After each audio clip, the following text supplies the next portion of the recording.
السلام عليكم ورحمة الله وبركاته.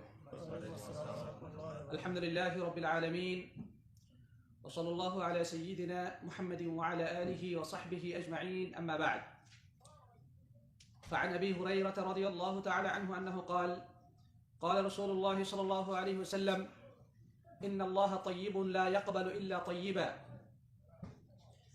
وإن الله أمر المؤمنين بما أمر به المرسلين، فقال تعالى: يا أيها الرسل كلوا من الطيبات واعملوا صالحا، وأمر المؤمنين: يا أيها الذين آمنوا كلوا من طيبات ما رزقناكم.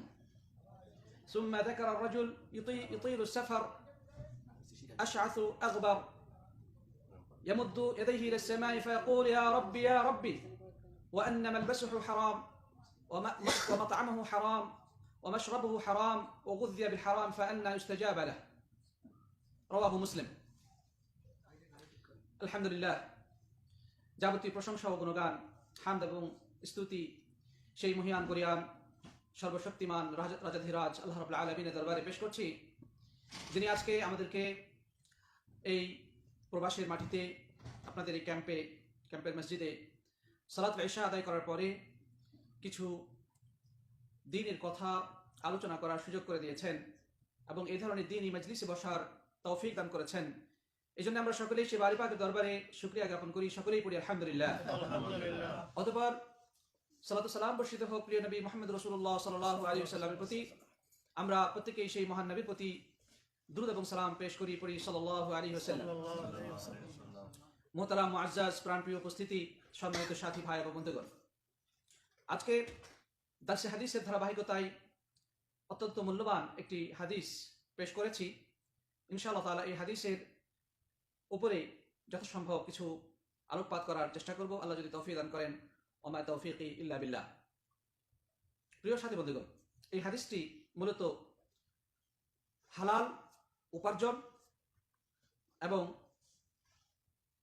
বৈধভাবে অর্থ খরচ করা প্রসঙ্গে, হালালভাবে উপার্জন করা এবং হালালভাবে ব্যয় করা প্রসঙ্গে। তো এই হাদিসটি বর্ণনা করেছেন, হাদিসের বর্ণনার জগতে সবচেয়ে বিখ্যাত নাম, হাদিস বর্ণনাকারী সাহাবীদের মধ্যে যার অবস্থান সর্বশীর্ষে, তিনি হচ্ছেন আবু হুরায়রা রাদিয়াল্লাহু তাআলা আনহু। তিনি হাদিসটি বর্ণনা করেছেন। তিনি বলছেন যে রাসূল করিম সাল্লাল্লাহু আলাইহি ওয়াসাল্লাম ইরশাদ করেছেন: ইন্নাল্লাহা তাইয়্যিবুন লা ইয়াকবালু ইল্লা তাইয়্যিবা। আল্লাহ রাব্বুল আলামিন পূত পবিত্র, আর তিনি পবিত্র জিনিস ছাড়া অন্য কিছুই গ্রহণ করেন না।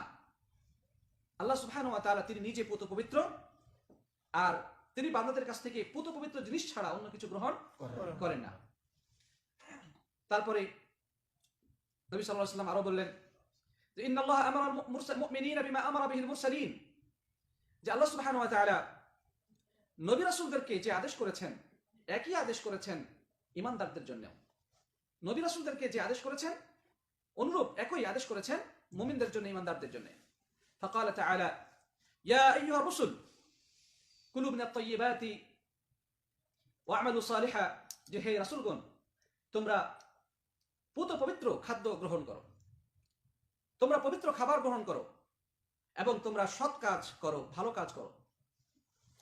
তাহলে এই আদেশটি আল্লাহ সুবহানাহু ওয়া তাআলা রাসূলদেরকে উদ্দেশ্য করে করেছেন। তারপরে এই ধরনের আদেশ মুমিনদেরকেও করেছেন। ওয়াকালা তাআলা: ইয়া আইয়ুহাল্লাযীনা আমানু কুলু মিন তাইয়্যিবাতি মা রাযাকনাকুম, যে হে ঈমানদারগণ, তোমরা পবিত্র খাদ্য গ্রহণ করো যা তোমাদেরকে আমি রিজিক হিসেবে দিয়েছি। তোমাদেরকে যে আমি রিজিক দিয়েছি সেগুলো থেকে পূত পবিত্র খাদ্য গ্রহণ করো। তাহলে নবীদেরকে তিনি বললেন ইয়া আইয়ুহার রাসূল কুলু মিনাত তাইয়্যিবাত, হে রাসূলগণ, তোমরা পূত পবিত্র খাদ্য গ্রহণ করো, খাদ্য খাও। আবার ঈমানদারদেরকেও একই আদেশ করলেন যে ইয়া আইয়ুহাল্লাযীনা আমানু কুলু মিন তাইয়্যিবাতি মা রাযাকনাকুম, তোমাদেরকে যে রিজিক আমি দিয়েছি, যে খাদ্যদ্রব্য খাবার দিয়েছি, সেগুলো থেকে যেটা পবিত্র সেটা শুধু গ্রহণ করো, সেটা তোমরা ভক্ষণ করো। তারপরে আল্লাহ রাসূল সাল্লাল্লাহু আলাইহি ওয়াসাল্লাম একজন ব্যক্তির কথা উল্লেখ করলেন। ফাযাকারা রাজুলান ইউতিলু সাফার আশআস আগবার। এরপরে এমন একজন ব্যক্তির কথা প্রিয় নবী সাল্লাল্লাহু আলাইহি সাল্লাম আলোচনা করলেন যে অনেক দূর থেকে সে ব্যক্তি সফর করেছে, সে অনেক দূর থেকে সফর করে গিয়েছে। অন্য বর্ণনা আছে কোথায়? মক্কা গিয়েছে হজ করার জন্য। অনেক দূর দীর্ঘ পথ অতিক্রম করে, দীর্ঘ পথ পাড়ি দিয়ে, বহু কষ্ট করে মক্কা গেছে হজ করার জন্য। আশআস আগবার, সফরে তার কাপড় চোপড় শরীর ময়লাযুক্ত হয়ে গেছে, মাথার চুল এলোমেলো উস্কো খুস্কো হয়ে গেছে। তারপর সে সেখানে গিয়ে ইয়ামুদ্দু ইয়াদাইহি ইলাস সামা, সে তার দুই হাত এভাবে আসমানের দিকে উত্তোলন করে বলছে ইয়া রাব্বি ইয়া রাব্বি, সে দোয়া করছে হে আল্লাহ হে আল্লাহ, এভাবে করে সে আল্লাহকে ডাকছে, মানে আল্লাহর কাছে সে দোয়া করতেছে, প্রার্থনা জানাচ্ছে। আল্লাহ রাব্বুল আলামিন তিনি আসমান থেকে তার জবাব দিচ্ছেন। ফায়াকুলুল্লাহু আযজা ওয়া জাল, আল্লাহ পাক জবাব দেয় বলছেন যে আন্না মাতআমুহু হারাম ওয়া মাশরাবুহু হারাম ওয়া মালবাসুহু হারাম ওয়া গুযযিয়া বিল হারাম ফাআন্না ইউস্তাজাবা লাহু, যে এই লোকটা আল্লাহ আল্লাহ করে দুই হাত উত্তোলন করে ডাকছে, দীর্ঘ পথ অতিক্রম করে অনেক কষ্ট করে সফর করে এসেছে এবং আমার কাছে সে হাত তুলে ডাকছে, কিন্তু অবস্থা হলো এই লোকটা যে খাদ্য খেয়েছে সেটা হারাম খাবার খেয়েছে, যে পানীয়টা সে পান করেছে সেটাও হারাম পানীয়, হারাম উপার্জন থেকে খাদ্যদ্রব্য এবং পানীয় সে গ্রহণ করেছে, এবং যে পোশাকটা সে পরে আছে সেটাও হারাম, হারাম অর্থের মাধ্যমে, হারাম উপার্জনের মাধ্যমে বা হারাম ভাবে ইনকাম করে সে এই পোশাক পরিধান করে আছে। ওয়া গুযযিয়া বিল হারাম, এবং হারাম খাদ্য খোরাক দিয়ে তার শরীর গঠিত হয়েছে, তার রক্ত মাংস তৈরি হয়েছে, প্রতিপালিত হয়েছে। ফাআন্না ইউস্তাজাবা লাহু, কিভাবে এই লোকের দোয়া কবুল হতে পারে? কিভাবে লোকের দোয়া কবুল হবে? সহিহ মুসলিমের বর্ণনা। প্রিয় সাথী বন্ধুগণ, তাহলে আমরা এই হাদিসের মানে মূল সারাংশ বা মূল বক্তব্য থেকে যে জিনিসটা সহজেই বুঝতে পারি সেটি হচ্ছে যে আল্লাহ সুবহানাহু ওয়া তাআলা তিনি যেমন পবিত্র জিনিস গ্রহণ করবেন না, হারাম জিনিস গ্রহণ করবেন না। খাদ্য পানীয় পোশাক আশাক উপার্জন যদি হারাম হয় আল্লাহর কাছে সেটা পৌঁছবে না। যাই হোক, আমরা সামনে একটু ডিটেলসে যাচ্ছি। তার আগে এই যে বর্ণনাকারী সাহাবী, যেটা আমাদের দাসুল হাদিসের একটা সাধারণ বৈশিষ্ট্য যে আমরা ওই সাহাবী সম্পর্কে মৌলিক কিছু কথা বলে থাকি, বর্ণনা করে থাকি। তো এই সাহাবী, তার নাম হচ্ছে আবু হুরায়রা রাদিয়াল্লাহু তাআলা। আমার মনে হয় যে এমন কোন মুসলিম পাওয়া যাবে না যে এই মহান সাহাবীর নাম না জানে। হাদিসের কিতাবগুলো খুললে কিছুক্ষণ পরপরই যার নামটা চোখের সামনে ভেসে উঠবে তিনি হচ্ছেন আবু হুরায়রা রাদিয়াল্লাহু তাআলা। আল্লাহ সুবহানাহু ওয়া তাআলা তাকে এত প্রখর মেধা দান করেছিলেন, এত প্রখর জ্ঞান দান করেছিলেন যে তিনি হাদিস বর্ণনার জগতে সর্বশেষে পৌঁছে গিয়েছিলেন। তার চেয়ে বেশি হাদিস বর্ণনাকারী সাহাবীর সংখ্যা আর কেউ নেই। তারপরেই দ্বিতীয় পর্যায়ে ছিলেন মা জননী আয়েশা রাদিয়াল্লাহু তাআলা আনহা। তো যাই হোক, এই আবু হুরায়রা রাদিয়াল্লাহু তাআলা আনহুর জীবনীটা আমরা খুব অল্প কথায় বলবো, লম্বা করার সুযোগ নেই। তিনি আসলে তার আসল নাম হচ্ছে কি? আব্দুস শামস। আব্দুস শামস, শামস মানে সূর্য, আর আব মানে হচ্ছে বান্দা, দাস বা গোলাম। তার মানে সূর্যের গোলাম, সূর্যের দাস। যেমন আমাদের দেশে হিন্দুদের নাম আছে, কি নাম আছে? দাসদের নাম আছে না? কি হিন্দুদের মধ্যে এরকম দাসদের নাম আছে না? অমুক দাস, তমুক দাস, তাই না? এই দাস মানে কি? মানে সে ওইটার দাস, গোলাম। কিন্তু আমরা যেটা আমাদের নাম রাখি সেটা হচ্ছে আমরা আল্লাহর দাস, আমরা আব্দুল্লাহ, আব্দুর রহমান, ঠিক না? আল্লাহর বান্দা, আমরা আল্লাহর গোলাম, আমরা অমুক তমুকের দাস না। আমরা দাস একমাত্র কার?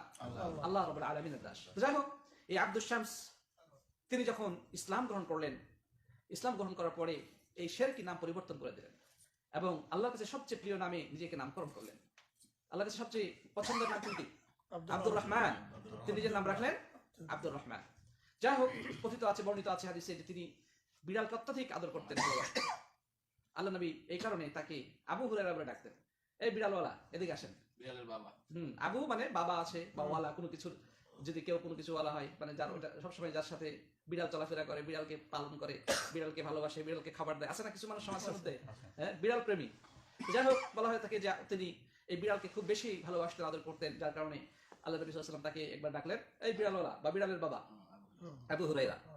যাই হোক, এই আল্লাহ নবী সাল্লাল্লাহু আলাইহি ওয়াসাল্লামের মুখ দিয়ে যেহেতু কথাটা বের হয়েছে, তখন থেকে সবাই তাকে ওই আবু হুরায়রা বলেই ডাকা শুরু করে দিয়েছে। এবং হাদিসের জগতে এখন তিনি আব্দুর রহমান বলে কেউ চিনবে না, আবু হুরায়রা না বললে কেউ চিনবে না। হ্যাঁ, কারণ কি আবু হুরায়রা নামে তিনি সবচেয়ে বেশি পরিচিত। কিন্তু এই আবু হুরায়রা রাদিয়াল্লাহু তাআলা এলেম চর্চার যে বিষয়টা খুব দীর্ঘ নয়। তিনি ইসলাম কবুল করেছিলেন খাইবার বিজয়ের পরে সপ্তম হিজরিতে তিনি ইসলাম কবুল করেন।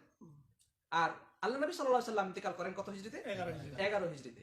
তাহলে তিনি সপ্তম হিজরিতে ইসলাম কবুল করেছেন, মানে ইসলামের আলোতে তিনি এসেছেন মাত্র 4 বছরের আগে। আর 4 বছরের ব্যবধানে আল্লাহ রাসূল সাল্লাল্লাহু আলাইহি ওয়াসাল্লাম দুনিয়া থেকে চলে গেছেন, চিরবিদায় গ্রহণ করেছেন। তার মানে তিনি মদিনাতে ছিলেন এবং তিনি ইসলাম কবুল করেছেন এবং রাসূল করিম সাল্লাল্লাহু আলাইহি ওয়াসাল্লামের সংস্পর্শ পেয়েছেন মাত্র 4 বছর, অনলি 4 ইয়ার্স। এই 4 বছরে তিনি এত বেশি ইলম অর্জন করেছেন, যে এত জ্ঞান অর্জন করেছেন যে সুবহানাল্লাহ, হাদিস বর্ণনার জগতে তিনি অন্যান্য আরো তো অসংখ্য সাহাবী ছিলেন, ঠিক না? অন্যান্য অসংখ্য সাহাবী ছিলেন, কিন্তু সবাইকে পিছনে ফেলে তার নাম ইতিহাসের পাতায় সর্বশীর্ষে পৌঁছে গেছে। এটা তার কি বোঝায়? অনেক বেশি জ্ঞান ইলম অর্জন করার জন্য বয়স কোনো ফ্যাক্টর না। তিনি বড় হয়ে জ্ঞান অর্জন করা শিখেছেন, অবশ্যই, তাই না? যেহেতু সপ্তম হিজরিতে তিনি ইসলাম কবুল করেছেন। তো যাই হোক, তারপরে দেখেন, যদি আগ্রহ থাকে, কারো যদি একান্ত ইচ্ছা থাকে, আগ্রহ থাকে, তাহলে আল্লাহ পাক তাকে হেল্প করে, সাহায্য করেন। কথা বোঝা গেছে কিনা?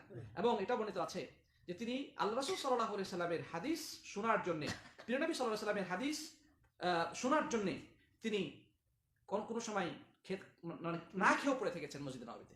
অনেক সময় খেয়েছেন, কোথাও পেয়েছেন, কিছু না পেলে তিনি না খেয়ে থেকে গেছেন। কখনো তিনি আধা পেট খেয়েছেন, কখনো অল্প খেয়েছেন, কোনো মতো করে খেয়ে তিনি জীবনযাপন করেছেন। কথা বোঝা গেছে? তো অনেক কাহিনী আছে, লম্বা কাহিনী দিকে আমরা যাবো না। তো তিনি এভাবে করে হাদিস শিখেছেন প্রিয় নবী সাল্লাল্লাহু আলাইহি ওয়াসাল্লামের কাছে। সুতরাং আমরা যারা মনে করি যে আমরা তো এখন বড় হয়ে গেছি, এখন আমরা কি জ্ঞান অর্জন করবো, কি শিক্ষা অর্জন করবো? সাহাবায়ে কেরাম সকলেই বাল্যকাল থেকে মাদ্রাসায় পড়ে কেউ বড় আলেম হয়েছিলেন না। তারা কিন্তু দেখা গেছে জীবনের একটা পর্যায় পার করে এসে তারা কিন্তু ইসলামে গ্রহণ করেছে, ইসলাম কবুল করেছে, এবং তারপর থেকে তারা কিন্তু হাদিস চর্চা শুরু করেছে। তারপর দেখা গেছে এইভাবে হাদিস চর্চা করতে আজকে তারা কত বড় বড় মানে আলেম তারা হয়েছেন। তারা হাদিসের রাবি, বর্ণনাকারী হিসেবে ইতিহাসের পাতায় নিজেদের নাম লেখাতে সক্ষম হয়েছেন, মুহাদ্দিস হয়েছেন, ফকিহ হয়েছেন, মুজতাহিদ। তারা সকল দিক দিয়ে উম্মতের পথ নির্দেশক হিসেবে তারা কি করেছেন, কাজ করে গেছেন। তাহলে আমরা যারা মনে করি যে আমরা ছোটকালে তো মাদ্রাসায় পড়তে পারি নাই, ছোটকালে স্কুলে পড়েছি বা কলেজে পড়েছি বা পড়তে পারি নাই, লেখাপড়া করার সুযোগ হয় নাই, এখন এই বয়সে আর কি হবে, না, এই ধরনের চিন্তার কোনো সুযোগ নেই।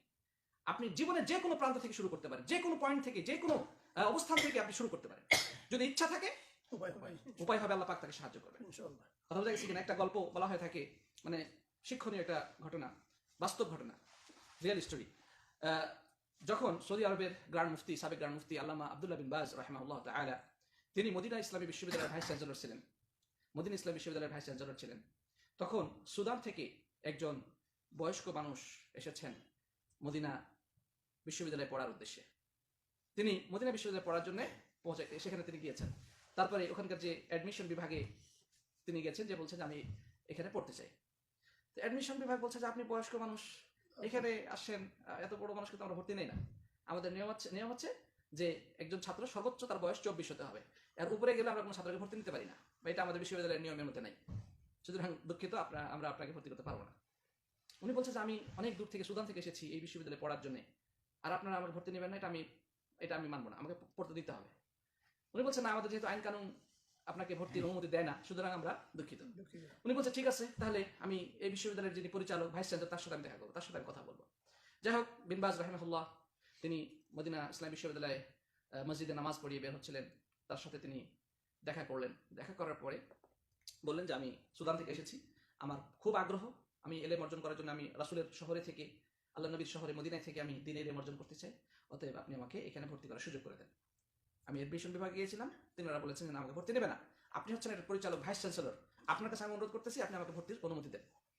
তখন উনি বলেছেন, দেখেন বিশ্ববিদ্যালয়ের নিয়ম তো আমরা ভঙ্গ করতে পারবো না, এই নিয়মের বাইরে তো আমরা এর বয়স্ক লোককে আমরা ভর্তি করতে পারি না। তখন উনি বলতেছেন, আমি এসেছি এলেম অর্জন করার জন্য, দ্বীনের এলেম হাসিল করার জন্য, আপনি যদি আমাকে এলেম অর্জন থেকে বিরত রাখেন আজকে, তাহলে আল্লাহর কাছে আমি আপনার বিরুদ্ধে নালিশ করব। আমি আল্লাহর কাছে নালিশ করলে বিন বাজ আমাকে পড়তে দেয় নাই, আমাকে এলেম অর্জন করতে বাধা দিয়েছে, আমি এসব কিছু বুঝি না, আমি এলেম অর্জন করতে এসেছি, আমাকে এলেম করার সুযোগ দিতে হবে। বিন বাজ রাহিমাহুল্লাহ যখন এই কথা শুনেছেন, তারা ছিলেন আল্লাহওয়ালা, তারা আল্লাহর ভয়ে ভীত ছিলেন। এই মানে কথা শুনে তিনি আল্লাহর ভয়ে তার অন্তরটা কেঁদে উঠেছে, তিনি কাঁদতে শুরু করছেন যে না, সত্যি যদি আল্লাহর বিরুদ্ধে আমার বিরুদ্ধে অভিযোগ দিয়ে দেয়, আইন কানুনের কথা বলে তাকে মেলেন তরফ থেকে দূরে সরিয়েছি, তখন উনি কাঁদতে শুরু করছেন। তারপরে তখন চোখ ভিজে উঠে গেছে। তারপর তিনি বললেন যে ঠিক আছে, সবকিছুর একটা ব্যতিক্রম থাকে কিছু। ইনি বললেন যে যেহেতু এর এত আগ্রহ, অনেক দূর থেকে এসেছেন, তাকে ভর্তি করার সুযোগ দেওয়া হলো। তাকে কাগজ দিয়ে দেওয়া হলো যে ঠিক আছে, লিখিত দিলে যে এই লোককে ভর্তি করে দেওয়া। উনি আলহামদুলিল্লাহ এডমিশন বিভাগে কাগজ দেখালেন, বিন বাজ রহিমাহুল্লাহ ভাইস চ্যান্সেলরের সরাসরি অনুমতি নির্দেশ ভর্তি হয়ে গেলেন। ভর্তি হওয়ার পরে তিনি এলেম অর্জন করার জন্য, মানে জ্ঞান অর্জনের পিছনে তিনি পূর্ণ শক্তি নিয়োগ দিয়ে শুরু করলেন পড়াশোনা। জ্ঞান অর্জন করতে করতে করতে করতে করতে উনি বড় আলেম হয়ে সেখান থেকে বের হলেন, ডক্টর হয়ে সেখান থেকে বের হলেন। সুবহানাল্লাহ, আল্লাহু আকবার। তো শিক্ষণীয় দিক হচ্ছে যে কেউ যদি খালিসভাবে একনিষ্ঠভাবে কোনো কিছু অর্জন করার জন্য ইচ্ছে করে, সিদ্ধান্ত নেয়, আল্লাহ তাকে কোনো না কোনোভাবে হেল্প করে, সাহায্য করে। প্রিয় ভাইরা আমার, তো যাই হোক, আমরা এখান থেকে শিখবো যে আমাদের জীবনে শিক্ষার জন্য বয়সটা কোনো ফ্যাক্টর নয়। যে কোনো ক্ষেত্রেই, যে কোনো অবস্থান থেকে আমরা শিক্ষা অর্জন করতে পারি। যারা জেনারেল লেখাপড়া করেন, যারা সাধারণ বিশ্ববিদ্যালয় কলেজে পড়েছেন, মাদ্রাসায় কখনো পড়ার সুযোগ হয় নাই, কোরআন হাদিস জ্ঞান অর্জন করার সুযোগ হয় নাই, বর্তমান বিশ্বে একজন অপ্রতিদ্বন্দ্বী আলোর সৃষ্টিকারী দায়ী হচ্ছেন ডাক্তার জাকির নায়েক, হাফিজাহুল্লাহ, আল্লাহ তাকে যেন হেফাজত করেন, আল্লাহুম্মা আমিন। এই ডাক্তার জাকির নায়েককে দেখে আমাদের বিরাট শিক্ষণীয় রয়েছে যে তিনি বয়স্ক, বিশ্ববিদ্যালয় কলেজ পড়ে তিনি এমবিবিএস ডাক্তার হয়েছেন। তার বাবা মার ইচ্ছা ছিল ডাক্তার বানানো, কিন্তু তিনি কি করেছেন, সেই ডাক্তারির পাশাপাশি তিনি কোরআন হাদিসের জ্ঞান অর্জন করার জন্য সময় এবং শ্রম ব্যয় করা শুরু করেছেন। পড়াশোনা করতে করতে করতে করতে করতে করতে আলহামদুলিল্লাহ তিনি এমন একটা পর্যায়ে পৌঁছেছেন যে ধর্ম তত্ত্ব, বিভিন্ন ধর্মের হ্যাঁ, যে মানে তুলনামূলক আলোচনার ক্ষেত্রে কোন ধর্মে কি আছে সবগুলো যে এতটা মানে প্রখর জ্ঞানের অধিকারী বা প্রখর মেধার অধিকারী যে তিনি প্রায় সব ধর্ম সম্পর্কে তিনি জ্ঞান রাখেন এবং মুখস্থ অনর্গল বলতে পারেন যে কোন কিতাবে তাদের, কোন কিতাব বাইবেলে কি আছে, ত্রিপিটকে কি আছে, গীতায় কি আছে, তাই না, কোরআন হাদিসে কি আছে, সব তিনি বলতে পারেন আলহামদুলিল্লাহ।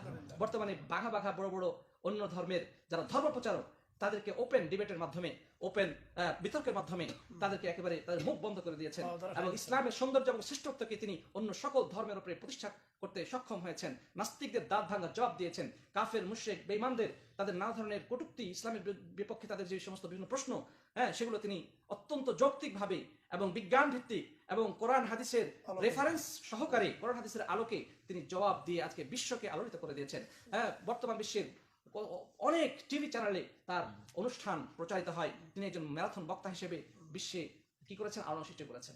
এখান থেকে আমরা কি শিক্ষা পাই? শিক্ষা হলো যে যারা মনে করে যে আমরা ইউনিভার্সিটি কলেজে পড়েছি, এখন আমরা কিভাবে শিখবো, কিভাবে কি করবো, না, আপনার জন্য অনুসরণের ব্যক্তি হচ্ছেন ডাক্তার জাকির নায়েক। তাকে অনুসরণ করুন, দেখুন তিনি কিভাবে পড়াশোনা করেছেন। কারোর ভিতরে আগ্রহ থাকে, ইচ্ছা থাকে, হ্যাঁ, প্রবল তার ভিতরে ঝোঁক থাকে, আল্লাহ রাব্বুল আলামিন তাকে সাহায্য করেন।